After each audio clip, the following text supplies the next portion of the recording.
You're good to go. Okay.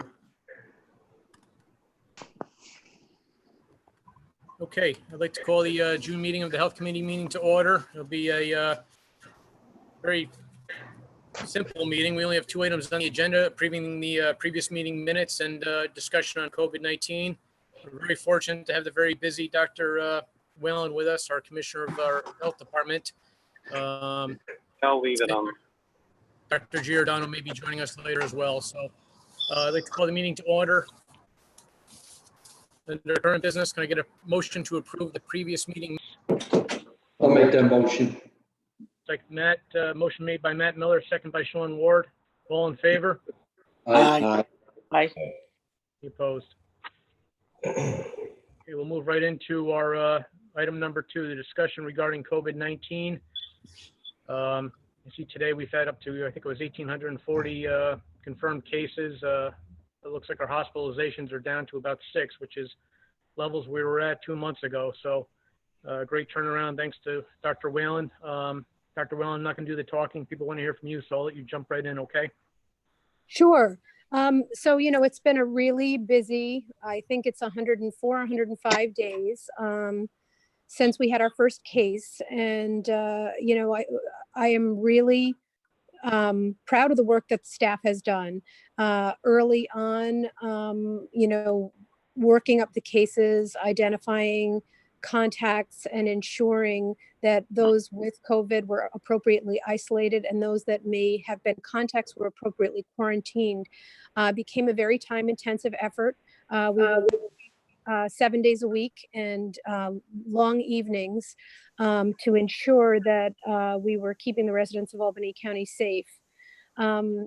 We have been working in very close conjunction with the state health department, and there's new guidance issued every day, and we have been trying to keep on top of that so that we can assure appropriate education for the public. And as you know, I've been participating with the county executive in daily press conferences as well, in the hopes of kind of answering questions to the public. I think that early on, the measures that were implemented across New York State, including putting everyone on pause, closing the schools, having people stay at home and adhering to the recommendations of wearing masks, frequent hand hygiene, really did help do what we hoped it would do, which is to flatten the curve. We are really pleased with how our numbers have come down. We're continuing to monitor this very closely. We do know that COVID has not gone away. And obviously, I'm sure many of you are watching the news and seeing that there are other states that there are growing numbers of cases. So the disease has not gone away, but the work that we have done in the county and across the state has flattened the curve and caused the number of cases to go down. I think now we're really focusing on trying to ensure people continue to use the strategies recommended. And we're, watching those numbers on a daily basis. We've been very busy working with the state health department on their contact tracing platform, which is a web-based platform that they have launched. It's been difficult because this was created in a really rapid fashion by the state, and there's been a lot of kinks that have needed to be worked out. So we and other counties have been providing feedback. We've continued to use our own system as well as the state system, but we're hopeful that going forward, this is going to make our work a little bit easier. I know most of you know that there were additional contact tracers hired to meet the mandate of the state health department. At this point, we have not utilized any other contact tracers than those that we have in-house. And those are primarily our staff within epidemiology and nursing. We've cross-trained staff in our environmental division. And we had staff that were from other, up until last week, from other county departments that came and provided assistance to us, as well as people that are members of our Medical Reserve Corps. So it really did take an army of people to do this work. And, we were very timely with getting in contact with people. We also provided needed social services for people when people were on quarantine and they were unable to go out and get food or go out and get prescriptions. We provided them with those items. We did a lot of home visiting to ensure people were compliant with quarantines. It really has been a very comprehensive effort.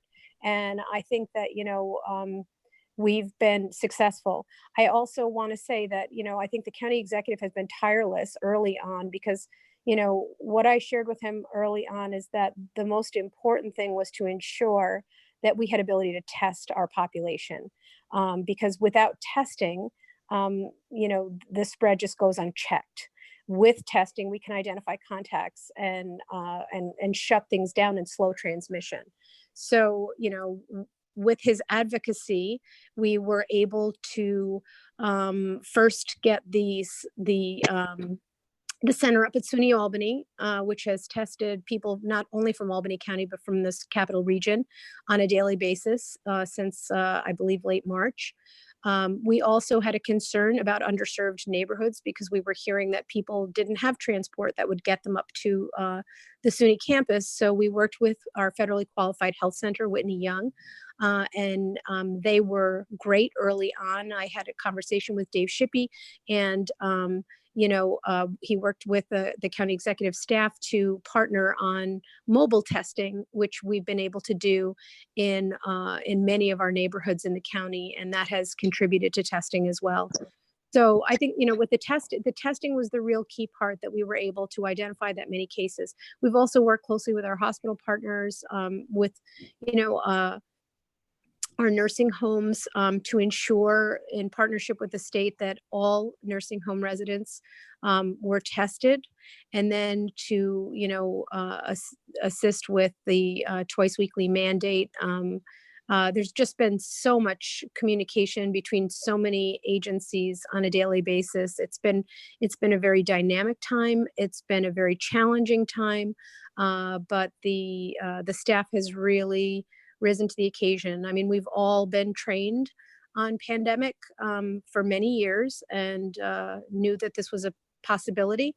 But, I was sharing with somebody today because we were talking about next steps, and the pandemic preparedness that we've been involved in for so many years got to the point of, well, if this happens, we'll close down and then we will contact trace. But what's the next step? So, we're really have our eyes forward towards reopening, making sure that we keep our cases low. It's difficult to predict what's going to happen in the fall. I know that there's a lot of concern that there could be a second surge, and that surge could also come around the time of flu season, which would be an additional challenge for us. But we're making sure that we're geared up to prepare for any possible eventuality. Thank you, Doctor. So what metric? I know, it's been hard to kind of gauge numbers, the number of positive cases to test, but the number of tests kind of went up and down throughout the past few months. And then, a lot of folks, relied on, hospitalizations and things like that. I mean, going forward, what would be a good metric to track whether or not we're heading in a positive or negative direction on this? Right. So there's a number of metrics that I look at on a daily basis. Certainly hospitalizations are important because, so much of what we did to flatten the curve was to prevent surge in our hospitals. We did not want to reach surge capacity in our hospitals. And we did not at any point have a concern about that. Other numbers that I do look at the total number tested, and of that number, what are positive on a daily basis. And I think that we're really starting to see those numbers drop off. At one point, it was 1 in 10 people that were being tested was positive in Albany County. And now we're really, in a fraction of the percent of people being tested are positive. So that lets me know that there's less COVID around, and it's reassuring. So, those are some of the numbers. Of course, the total case count is always going to be important. But we look at those on a daily basis to see where we are. And I think right now the indicators are looking good. Thank you. I'll open up questions to the committee and other members. Sean Ward. Thank you, Ray. Thank you, Doctor, for coming in once again and keeping us up to date, even daily. I think most of us are watching you daily on television, but the question came up today. I know that there was some states that if you visited, you're going to be required to be quarantined when you come back. Are any Yep. of our neighboring states among them? I didn't see them listed, but there's no restrictions on our neighboring states. No restrictions in our neighboring states. I believe all the states, and I could probably pull that up as I talk to you. I got the list this morning. They're all mostly the southern states. Right. And states that are starting to see a larger rise in cases. Mm-hmm. And, I had a conversation yesterday with Phil Calderon at the airport. We're still waiting for some additional guidance. We got some guidance today on this. And for example, they want people to quarantine, and they're asking people to, follow guidance, which we can happily provide, but we're unclear yet whether that's the onus to do so is going to be put on the traveler or whether they're going to be registering with us. So we've asked for clarification from the state for that. I think in most other states where they have quarantines with separate states, they do put the onus on the individual coming in to just to maintain the behavior. But we'll probably have more updates on that in the next day or so. Okay, I know Mike McLaughlin. I'm sorry, Ray, can I ask a couple questions? Sure, go ahead, Sean. Mike McLaughlin and I have been talking a lot about playgrounds, and I know in our town we have not opened our playground yet because there's been very little guidance. You gave me a little bit from the CDC the other day. Do you have any advice on that? I don't at this point. I think right now, the openings are mostly determined by what happens in the control room, and that's through the governor and his staff. And we're going slowly and carefully. I know early on when the decisions were made to close the playground, there was a multitude of reasons why playgrounds in particular pose a communicable disease risk, mostly because of the age of the children and the fact that all the surfaces in the playground are very high touch surfaces, and it's just impossible to keep it clean while a bunch of kids are there playing. So I do certainly understand the need for kids to get out, but for now, I think we're going to keep playgrounds. We're not going to change any guidance on playgrounds. Now, I can give you the list of states if you're still interested in that. I just have it in front of me. It's Alabama, Arkansas, Arizona, Florida, North Carolina, South Carolina, Texas, and Utah. Well, Utah is kind of far away from them, but the rest of them are the same neighborhood. Yeah. Yep. Just not border states to us. But I think the executive order reads, if your population goes 10% infected, for 7 rolling days or something, you make the list, right? That's not just a set list. That depends on your percentage of infected, correct? Yep. Okay. Yep. Doctor, this is Todd. Did you have a follow-up, Sean? No, I'm good. Thank you. Thank you, Mr. Chairman. Thank you, Doctor. Todd, did you have a question? Yes, sir. Go ahead. Doctor, just one on Mr. Ward's question, playgrounds. I also noticed where we were going, and I haven't looked in the last couple of days, but all the basketball hoops have been removed and all kinds of things like that. This question goes back to, hey, what are the youth of Albany County going to do all summer? All going to leave those off with the advent of the sports fading back in and all recreational stuff with the towns and counties parks?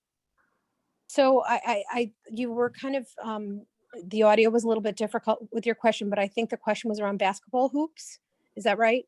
And whether they'll be put back on. The decisions to take the basketball hoops down were made by the municipal leaders. When they reach out, we can give a measured consideration to that and try to tie it into what's happening around the rest of the state and make decisions based on that. Dr. Whalen. Anybody else have a question? Sorry. Mr. Grimm, then we'll do Paul Bergdorf. Okay, thank you, Mr. Chair. Doctor, did you have, how much insight and how much input do you have as a health director on some of these decisions that are being made statewide? Some that really appear arbitrary to me. And I'll give you a great example. Field hockey is okay, soccer isn't. Now, I'm pretty familiar with both those sports, and they're pretty similar, it seems to me, in terms of the threat. So how do they come about these decisions? Could you give us some insight into that? Yeah, so the short answer is that I have no input into those decisions. Okay. Most of the decisions and the conversations around how the decisions are made occur in meetings with county executives and the governor's staff. And most health commissioners are not part of those meetings. It's just the way that they have been scheduled. We have not been made or asked to participate in those meetings. I think that, the governor's office and staff has made a lot of these decisions. We have, when we, the county health commissioners and directors meet on a weekly basis and more often if necessary with NYSHO, which is the New York State Association of County Health Officials. What we do is provide feedback through NYSHO, and then that filters up through NYSHO back to the governor's office. So there's been a couple of things that we have provided feedback on like that, where we have said, okay, maybe this guidance needs to go this way, or this is the feedback that we're getting from members of the community, or things that don't make sense, like you just pointed out. So we provide feedback, and then I'm not sure how much of that is taken into consideration, but the decisions and the discussions are mainly made in the control room.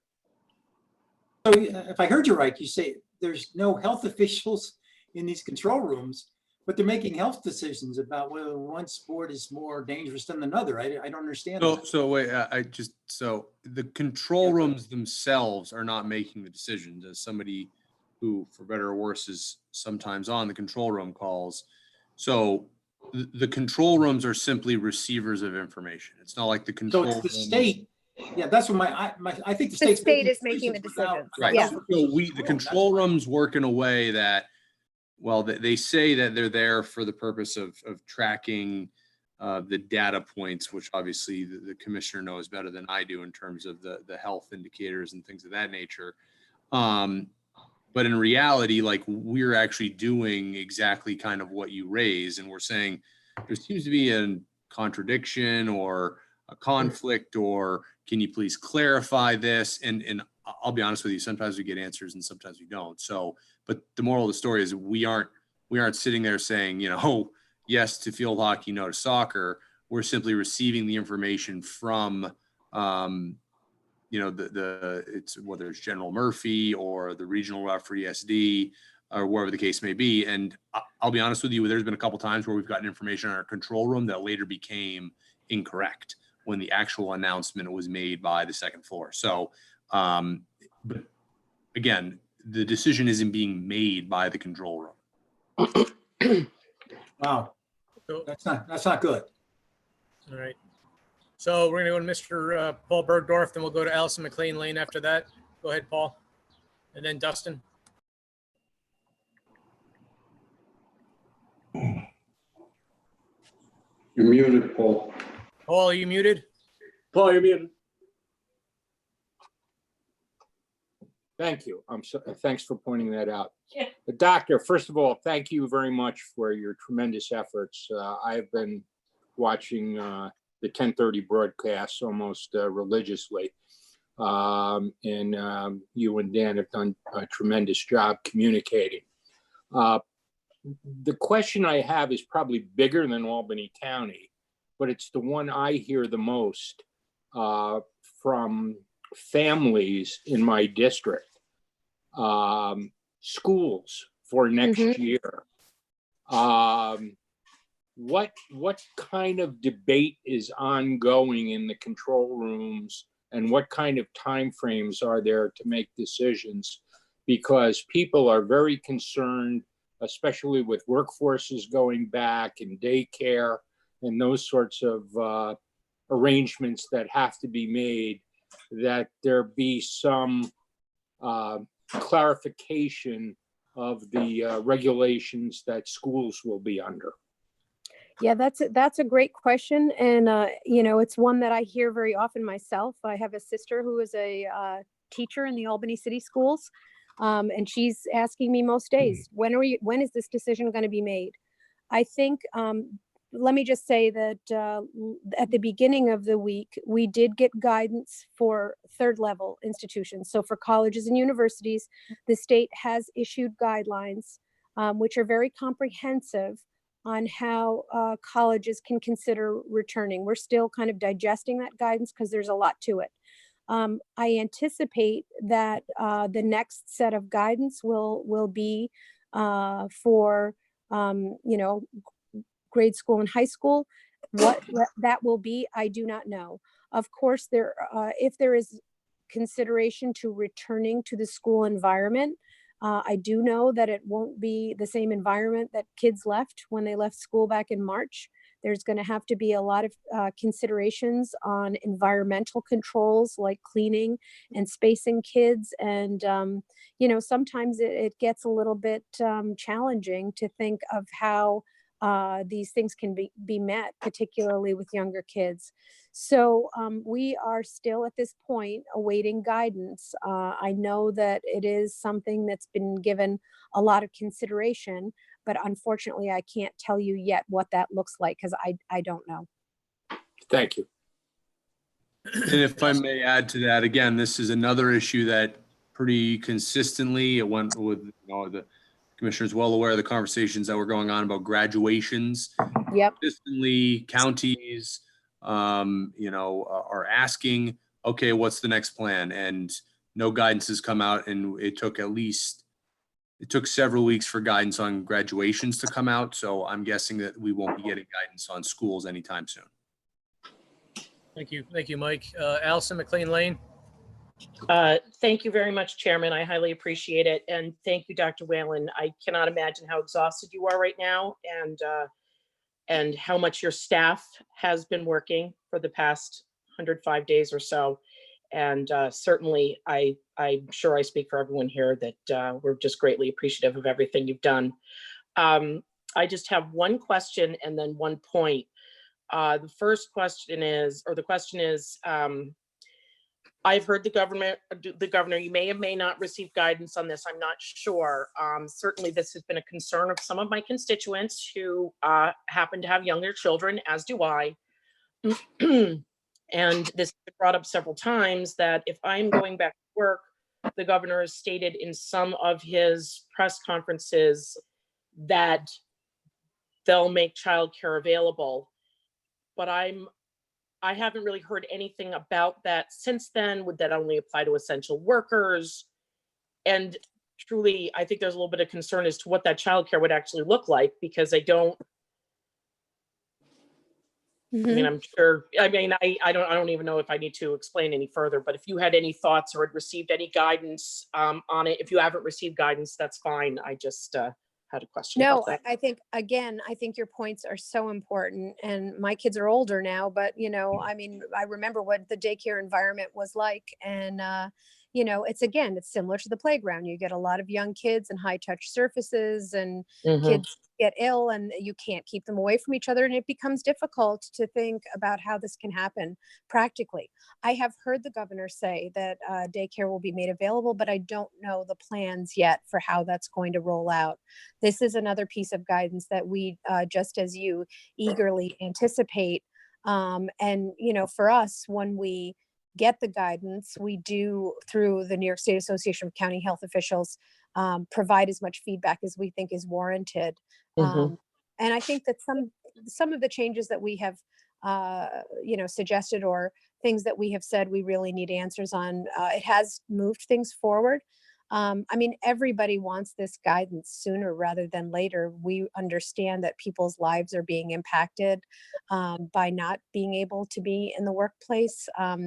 But we also know that, you know, many people have been able to alter their work environment so that they can do work from home. And, you know, the unfortunate bottom line is that until we get a vaccine that's safe, effective, and widely available, it's going to be very difficult to talk about how we get back into any kind of congregate setting, including schools and daycare. So it's a difficult question, but I hope we will get some information on that soon. Thank you so much, Doctor. I highly appreciate it. And to my colleague, Mr. Grimm, I just wanted to mention, I think one of the things that we're talking about with like field hockey, having played it, soccer, having played it, is, and this is just a quick point, it's no big deal, is that your hands touch the soccer ball, your feet touch the soccer ball, your head touches the soccer ball, but allegedly in field hockey, only the stick touches the ball, but I do see people bumping into each other on the field hockey. Well, plus, you know, your hands don't touch the ball in there, soccer. so I get it. Doesn't happen. Thank you. Dustin Reedy? Thanks, Chairman, and thanks, Dr. Whalen. And I want to thank you in your opening remarks when you reinforced that we are not out of our first wave of the coronavirus pandemic. So I'm sure you and many of us have found it a little strange the last week and a half. It seems like there have been stories about whether we're hitting a second wave of the pandemic, or whether the first wave is in the in the past when it's not. And that kind of leads to my question, which is, do you have any plans with the health department to, when it comes to reinforcing the message of wearing masks and maintaining distance, what are your plans on getting the message out there? Are there any plans to, change that up at all or add anything to that? And I ask out of the concern that as we do flatten our curve here in Albany County, and we do, slowly unpause and reopen here, that complacency will set in, and we will find ourselves, provoking, a second wave or a great expansion in our cases of COVID. Yeah, I think that those are excellent points. As I said when we started, I think the reason that we've been able to flatten the curve is because people have been wearing masks and they have been really vigilant about washing their hands and staying home when they're sick. Going forward, there's always that concern that people are going to become complacent. And, we have seen a little bit of that. I think that, we have not many businesses open. The restaurants, I think, are doing a pretty good job from what we've seen. And again, in the county, we have environmental staff that do restaurant inspections that we're getting out to make sure that they're compliant with guidelines around COVID, making sure that the workers are wearing masks. When you look at other areas of the country, think that in New York State, people are still smart enough to know that that mask is what's likely protecting themselves and keeping our rate of disease as low as it is. But it is a message that we're going to have to continue to reassert, especially as we get into summer and as we get into a time where people want to be out and together. And I think what we plan to do is just continue to do what we have been doing, which is, sharing that information with the public, both in press conferences and through we have a division of public health education, and, really looking at ways that we can reinforce that in all the communities in the county so that we keep those rates low. It's going to take a group effort. And, I think people by nature want to think that this is gone. And it's not. So, I appreciate anything that all of you as legislators can do to assist me in getting that message out, because it is going to remain important until such time as we have a vaccine. Dr. Whalen. I have another question on a different topic, Mr. Chairman, if you will allow. Go ahead, Mr. Eady. So I represent the 30th district, which is the Westmere part of Guilderland, includes Crossgate Small, which has many small business owners that are understandably frustrated and concerned that indoor malls were not included in the for reopening. Do you have any sense of when that will happen, or anything that we can tell the small business owners there about getting their plans and their businesses back open to consumers? Yeah, I wish I had information on that. Unfortunately, I don't. I was, surprised, as I think many were, that malls were not going to be part of phase 4. But I do understand it from an infection control perspective that, when you get a lot of people congregating in an area like the interior of a mall, when you're not a store that can open exteriorly, it becomes difficult to control infections.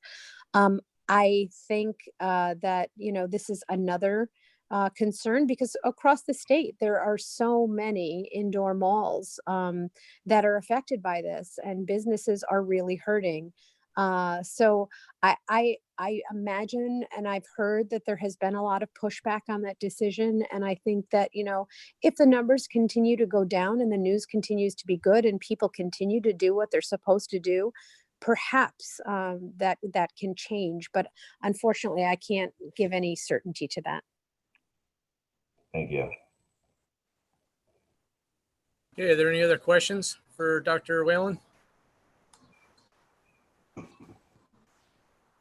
Okay.